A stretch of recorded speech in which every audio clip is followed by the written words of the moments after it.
अरे और कितनी मेहनत करनी पड़ेगी। कुछ ऐसा जुगाड़ू आइडिया सोचना पड़ेगा कि शिकार मेरे पास खुद चलकर आए। भेड़िया बहुत ही शातिर धूर्त था। वह कोई ऐसा तरीका ढूंढ रहा था जिससे वह आसानी से शिकार ढूंढ सके। सुनो गधे भाई, क्या तुम इस लकड़ी के गट्ठे को उठा सकते हो? यह अनुमान से ज्यादा भारी है। ठीक है मगर नन्ही हिरण, ये सब करने की क्या जरूरत है? अच्छा हुआ जो मैं यहाँ आ गया। अब इन लकड़ियों को मेरे पीठ में डाल दो, मैं इन्हें छोड़ दूंगा। गधा बहुत ही दयालु और समझदार था। वह हर किसी की मदद किया करता था। एक दिन भेड़िया बड़ी ध्यान से एक स्थान पर बैठकर सोच रहा था। तभी एक बैल उसके पास आया। क्यों भाई भेड़िए, ऐसे क्यों बैठे हो? बाबा बनने की सोच रहे हो क्या? यहाँ से चुपचाप खिसक ले, अभी कुछ गहरी बात पर विचार कर रहा हूँ। मर फिर यहीं, मुझे क्या लेना देना। तभी उसके दिमाग में एक उपाय आया। अरे वाह, इस बैल ने सारी प्रॉब्लम सॉल्व कर दी। अब मैं कल से इस जंगल में बाबा बनकर आऊंगा। अगले दिन मैं अब शांति प्रिय भेड़िया बन चुका हूँ। इस संसार से मेरा मोह उठ गया है बालक। पहले मैं नादान था, बेवजह यहाँ वहाँ घूमता रहता था और किसी भी जानवर की हत्या करके उसे खा जाता था। अब मुझे दिव्य ज्ञान मिल चुका है। जाओ जंगल में ऐलान कर दो, ज्ञान बाबा इस जंगल में अपना आशीर्वाद देने आए हैं। हिरण भेड़िए की बातों में फंस चुका था। वह सभी जानवरों तक ये बात फैला देता है कि भेड़िया अब ज्ञानी बाबा बन चुका है। हिरण की बात सुन के सभी भेड़िए के पास पहुँचे। और मैंने सुना है कि तुम बाबा बन गए हो। बाबा तो कभी शिकार नहीं करते, ऐसे में तुम क्या खाओगे? मैंने कब कहा कि मैं शिकार करूंगा बालक? मुझे मांस की अब कोई आवश्यकता नहीं है। मैं तो फल खाया करूंगा। तुमने बाबा बनने की शिक्षा कहाँ से ली? मैंने ध्यान किया बालक। उस ध्यान में मुझे प्रभु ने आशीर्वाद दिया और कहा कि मैं इस जंगल का कल्याण करूं। तभी एक खरगोश वहाँ पहुँचा और बोला, बाबा जी, कोई चमत्कार कीजिए। मेरे बच्चे के पेट में बहुत दर्द हो रहा है, उसका इलाज कीजिए। तुम चिंता मत करो बालिके, मैं अभी एक मंत्र फूंकता हूँ और तुम्हारा बच्चा ठीक हो जाएगा। हिम क्लीं हूँ फट स्वाहा। अब जाओ देखो कि ठीक हुआ कि नहीं। खरगोश अपने बच्चे को चेक करके आता है। बाबा जी की जय हो। अद्भुत बाबा जी, मेरा बच्चा बिल्कुल ठीक है, उसका दर्द छू मंत्र हो गया है। अब सभी भेड़िए की चाल में फंस चुके थे। उन सभी को विश्वास हो चुका था कि भेड़िया बाबा बनकर चमत्कार करता है। अब भेड़िए की रोज सेवा होने लगी।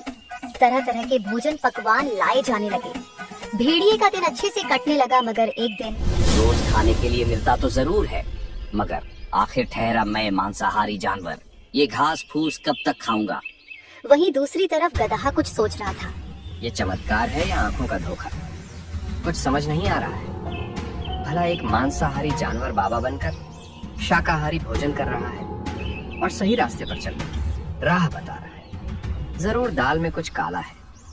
एक दिन बच्चा जाओ और ऐलान करो कि बाबा सबसे कुछ जरूरी बात करने वाले हैं। भालू की बात सुन के सभी जानवर भेड़िया के पास पहुँचे। मेरी बात ध्यान से सुनो बच्चा। मैं जब ध्यान में था तभी मुझे एक सपना आया। इस जंगल में एक रहस्यमयी शैतान हमला करने वाला है। आप सभी चौकन्ना रहिए, मैं इसका निवारण ढूंढने की कोशिश करता हूँ। सभी जानवर सतर्क हो गए थे, मगर कोई न कोई जानवर एक हफ्ते बाद गायब होने लगे थे। इन सभी घटनाओं से गधा कुछ सोचने लगा। भेड़िए के कहने के बाद से ही ये सभी घटनाएं घट रही हैं। क्या सच में उसने यह सब देखा है या फिर कहीं उसी की चाल तो नहीं है? आज रात को जंगल में पहरा देना होगा। रात की चांदनी अब धीरे धीरे गायब होने लगी थी। जंगल खामोशी के आगोश में समा चुका था। गधा एक पेड़ के पीछे दुबका हुआ था। तभी उसे किसी के आने की आवाज सुनाई दी। गौर से देखने के बाद उसे मालूम हुआ कि यह तो भेड़िया है। अच्छा जी, दिन में बाबा और रात में शैतान। पीछा करना पड़ेगा। आखिर ये करता क्या है? अरे खरगोश, यहाँ क्या कर रहे हो? तुम्हें मालूम नहीं क्या आसपास शैतान घूम रहा है? इस रात के अंधेरे में मैं अपना रास्ता भूल गया हूँ बाबा जी, क्या आप मेरी मदद कर सकते हैं? अरे मेरे साथ चलो, मैं तुम्हें रास्ता बताता हूँ, मोक्ष का। और भेड़िया उसे झाड़ियों में ले गया। और उसका शिकार कर लिया। गधे ने सारी घटनाएं देख ली थी। अगले दिन बाबा जी, मेरे पति अभी तक घर नहीं पहुँचे। अपनी दिव्य शक्तियों का इस्तेमाल करके पता लगाएं कि वे कहाँ हैं। इसमें ध्यान लगाने की कोई जरूरत नहीं है। मैं बताता हूँ कि तुम्हारा पति कहाँ है। तुम्हारे कहने का मतलब क्या मतलब है? ये जो बाबा बना फिरता है, यही असली शैतान है। यही जानवरों का शिकार करता है और सभी जानवरों को झूठ बोलता है। तुम्हारे पति का शिकार भी इसी ने किया है। तुम ये क्या कह रहे हो? तुम्हें मालूम नहीं है क्या? बाबा जी सिद्ध ज्ञानी हैं। मैं सच कह रहा हूँ। इसे खरगोश का शिकार करते मैंने अपनी आंखों से देखा है। अपनी ये बकवास बंद करो। बाबा जी ने अपनी सिद्ध से चुटकी में खरगोश के बच्चे का इलाज किया है और तुम कहते हो ये ढोंगी है। सारे जानवर गधे की बात पर जरा सा भी विश्वास नहीं कर रहे थे। गधे को भी समझ आ गया कि ऐसे में उसकी दाल नहीं गलने वाली। उसने तुरंत एक तरकीब निकाली। आप सब कह रहे हैं तो मैं मान लेता हूँ कि ये मेरी आंखों का भ्रम है। मुझसे बहुत बड़ा पाप हो गया। आप सभी मुझे एक बार प्रायश्चित का मौका दें। ठीक है बालक, बाबा तुमसे नाराज नहीं है। फिर भी तुम मेरी सेवा करना चाहते हो तो इसमें तुम्हारा ही कल्याण होगा। बाबा, आज आप मेरे यहाँ भोजन करेंगे। मैं समझूंगा कि मेरे पाप थोड़े कम हो गए हैं। ठीक है बालक, हम भोजन करने आएंगे। स्वादिष्ट पकवान तैयार करके रखना। गधे ने बहुत सारे पकवान बनाए थे। उसने भेड़िए के साथ साथ राजा शेर सिंह और कुछ अन्य जानवरों को भी बुलाया था। गधे ने सभी को खाना दिया। सभी ने मजे से भोजन किया। लेकिन जब भेड़िए ने भोजन किया तो उसे तेज जलन होने लगी। गधे ने जानबूझकर उसके खाने में तीखी मिर्च डाला था। गुस्से में आग बबूला होकर भेड़िए ने कहा। उसका इतना ही कहना था कि सभी जानवरों ने भेड़िए की तरफ देखा। भेड़िए को एहसास हुआ कि उसने जल्दबाजी में कुछ गलत बोल दिया है। तभी उसने बात को काटते हुए कहा, अरे बालक गधे, तुमने मिर्च ज्यादा डाल दी है। थोड़ा ध्यान रखा करो। बाकी जानवर तो कुछ समझे नहीं, मगर शेर सिंह को भेड़िए की इस बर्ताव पर कुछ शक होने लगा। सभी ने खाना खाया और चले गए। सबके जाने के बाद गधे के पास शेर आया और उनके बीच कुछ बातचीत हुई। अगले दिन ये गधा अपने आप को बहुत होशियार समझता है। उसे मेरी किसी भी बात पर विश्वास नहीं होता।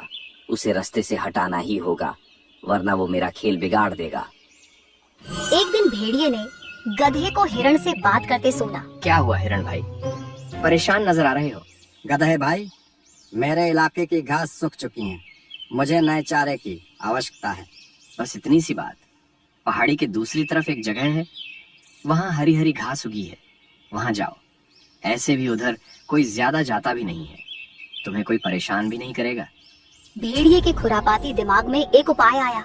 अरे वाह, जब ये हिरण वहाँ पहुँचेगा, मैं पीछे से इतना जोरदार हमला करूंगा और इसे घायल करके भाग जाऊंगा।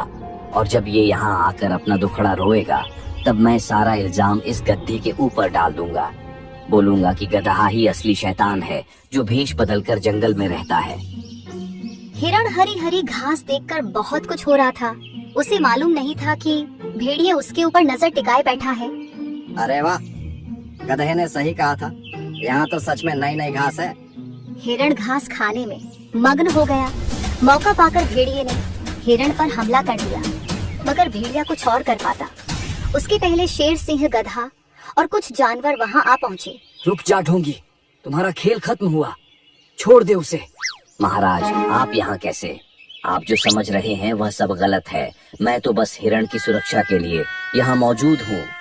अच्छा, उसकी सुरक्षा के लिए या उसे अपना निवाला बनाने के लिए? अच्छा, तुम सबको मेरे खिलाफ भड़का रहे हो गधे, ताकि तुम मेरी जगह ले सको। अरे चुप हो जा ढोंगी। और कितने झूठ बोलेगा? मीठी मीठी बातें कर सभी जानवरों को भ्रम में रखा और सबका शिकार करता रहा और इल्जाम उस शैतान पर डालता रहा जो दिखाई भी नहीं देता। भेड़िया बुरी तरह घबरा गया था। उसकी पोल खुलते देखकर उसने गिड़गिड़ाते हुए कहा, महाराज, मुझे माफ करे। तुम्हारी माफी नहीं सजा होगी। वो तो अच्छा हुआ कि गधे ने खाने पर बुलाया और तीखी मिर्च तुम्हारे खाने में डालकर तुम्हारा मुंह खुलवाने की कोशिश की। उसी समय मुझे तुम पर शक हुआ और मैंने गधे और हिरण के साथ मिलकर ये योजना बनाई। सैनिकों, इस भेड़िए को काल कोठरी में डाल दो। रुकिए महाराज, मुझे एक बात जाननी है कि इसने खरगोश के बच्चे का इलाज बैठ बैठे कैसे किया? मैंने खरगोश के बच्चे को एक जड़ी बूटी खिलाई थी जिससे पेट में गैस बनती है और थोड़ी देर तक दर्द होता है, मगर बाद में दर्द अपने आप कम हो जाता है। खरगोश जब आई तब दर्द था और जब तक वह दोबारा चेक करने पहुंची तब तक दर्द कम हो चुका था। गधे की योजना से भेड़िए की सच्चाई सामने आ गई थी। सभी जानवरों ने गधे से माफी मांगी और कसम खाई कि बिना जांच पड़ताल करे कभी भी किसी की मीठी बातों में नहीं आएंगे।